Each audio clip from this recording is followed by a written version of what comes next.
Hai semua! Kali ini Cikgu Jumrah nak kongsikan cara isi pembelajaran kendiri dalam Hermes. Ikuti langkah-langkah yang ditunjukkan. Jom kita mula. Oh ya, jangan lupa follow tau. Okey, mula-mula kita masuk je Hermes macam biasa. Kemudian di bawah gambar kita tu, kita pergi mana? Dekat program pembangunan kompetensi.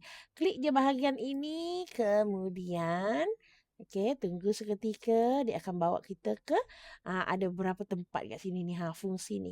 Okey, ada fungsi, ada model ni, kita pilih fungsi. Lepas tu pilih yang pertama ni, program pembangunan, lepas tu pemilik kompetensi. Klik je dekat situ dan kemudian tekan dekat sini, permohonan baharu. Dekat bawah ya, permohonan baharu. Dan dia akan keluar ada 3 pilihan. Okey, kursus latihan, sesi pembelajaran dan pembelajaran kendiri. Sehari ini Cikgu Jumrah nak kongsikan pembelajaran kendiri. So klik je bahagian tu. Kemudian dekat sini yang pertama, jenis pembelajaran kendiri ini adalah apa? Ada banyak kan? Jadi kita pilih online learning. Sebab saya hari itu menghadiri bengkel secara online, so saya pilih online. Okey, kemudian tajuk dia apa? Type lah. Macam saya hari itu masuk kelas bengkel, okey, bengkel, Canva AI. Lepas tu apa tajuk dia kalau ada tajuk khusus lah kan? Magic video. Okey, video. Saya ada lah kan. Bila tu tarikh dia? Okey. Tarikh dia, saya lupalah. Kena rujuk balik lah. Dekat kita punya yang kita download tu. Sekejap ya.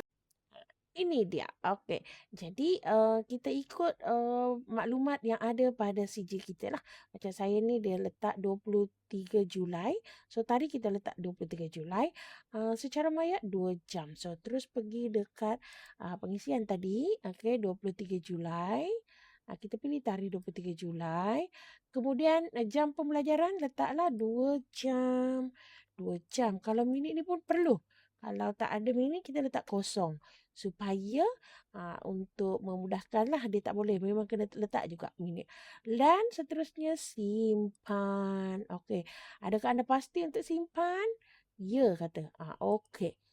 Okey lagi. Okey saja. Dan seterusnya dekat bahagian lampiran ni, ini wajib sebab dia ada warna merah ni. Mandatory. Okey, so kita kena muat naik. Muat naik mana? Muat naiklah yang kita punya sijil tadi. Okey, pastikan sijil dalam format PDF sahaja ataupun PNG. Okey, ada dua ni lah. Dan tidak melebihi 2 MB. Okey, kita pilih je kat mana kita letak hari tu, kat mana. Macam saya susun siap-siap. Okey, saya letak satu tempat untuk sijil. Okey, saya letak dan masukkan, open, tekan dan simpan. Kita tengok berjaya ke tak? Okey, berjaya. Tekan okey dan hantar terus. Jangan draft-draft. Terus hantar. Lepas dah muat naik dah, dekat bahagian lampiran ni dah ada dah. Dah naik dah kat situ, baru kita terus tekan hantar. Adakah anda pasti untuk menghantar? Ya. Okey je semua. Dan akhirnya dalam masa beberapa minit, dia akan memberitahu bahawa kita punya dah berjaya dihantar. Tekan okey sahaja. Kemudian dia akan maklumkan di sini status dia dalam pengesahan. Bolehlah maklumkan dekat admin kita. Kata saya dah masukkan dalam Hermes. Okay, nanti dia akan sahkan.